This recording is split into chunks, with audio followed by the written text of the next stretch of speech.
Majo John Madden, just having the pause that refreshes my Camel. And it's a little plug for cigarette smoking. In the U.S., so oppressed. It's socially accepted for middle-class people to look down on smokers, partly because they're mad that they don't smoke anymore because they've been scared by all the warnings. And one of the draconian measures in the U.S.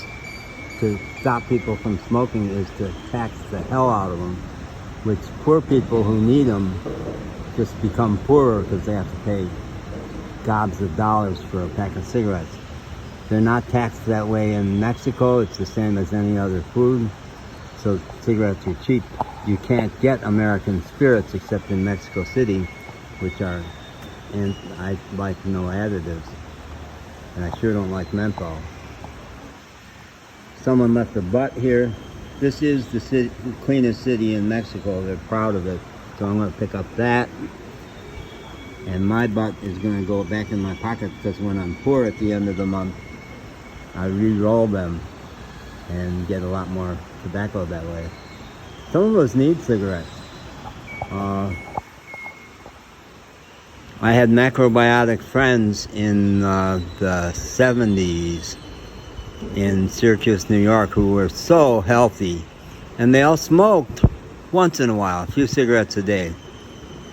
And I said, how is it possible when you follow such rigid diets that you also smoke? And they said, tobacco is yang. It makes you solid. So especially if you're an artist or a very spiritual person who tends to get too diffuse, too spread out, and that's me to the max, they help you get solid again. And they do that for me. So I take a cigarette break. Oh, there's the lion. They've got lions back here. Can you see that? The lion over there. He's behind the tree now. It's a magical spot. And I don't do anything else when I smoke. I make it a sacred ritual like the natives do with tobacco. And get quiet. And my first year out in the mountains, when I left Asheville, when the COVID hit in March of 2020, I had this harebrained theory that tobacco would anesthetize my brain so I couldn't think English words. Because I couldn't. 3 drags and boom, I'm locked into the state that Buddhists spent 30 years on a cushion. I've also done an awful lot of meditating in my life.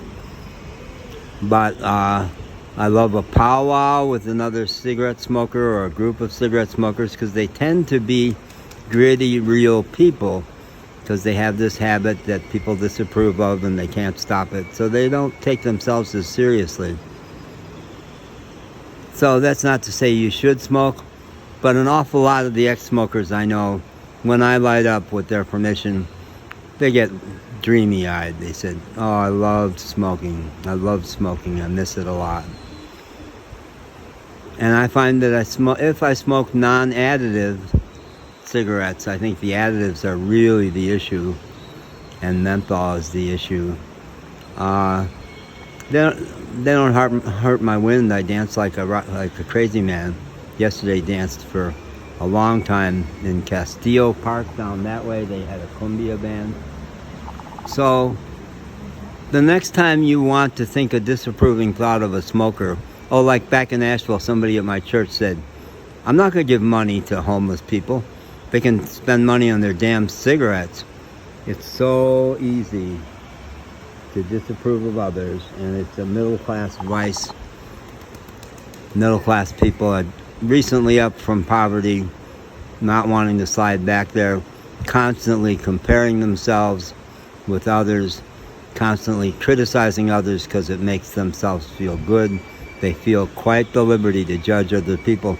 People do that very little in Mexico. When I ask, what's up with so-and-so? I can't get her. People will say, either they ignore me and pretend they didn't hear it, or they'll say, I don't know, man, life is hard. I'm focused on my life. I don't have time to kind of analyze or take a character readout of somebody else. No, they have their life and I have mine. So next time you want to judge somebody else, maybe this will make you think twice. Buenos dias, teleférico. They're going on the cable car, which goes up on those cables up to the top of Cerro del Borrego. You can see the mountain right through there. See that crack? It's the longest cable car in Mexico, and the highest, second. One of those is second, and the other is first. But it's very, very long. And I couldn't tell yesterday. I was sitting over there if the cable car was full or just running empty, until I heard the people shrieking with laughter over how fun it is. And they used to have a zip line here. My favorite travelogue about Orizaba is a young couple called Country Collectors, and they were here in 20 or 22, and there's a video of them riding the zip line down. I don't see any sign of that anymore. That would have been fun. That's 100 pesos, which I didn't have mostly all last month, and I almost don't have now because I had to replace my phone, which was super expensive. But for 100 pesos, I will do it.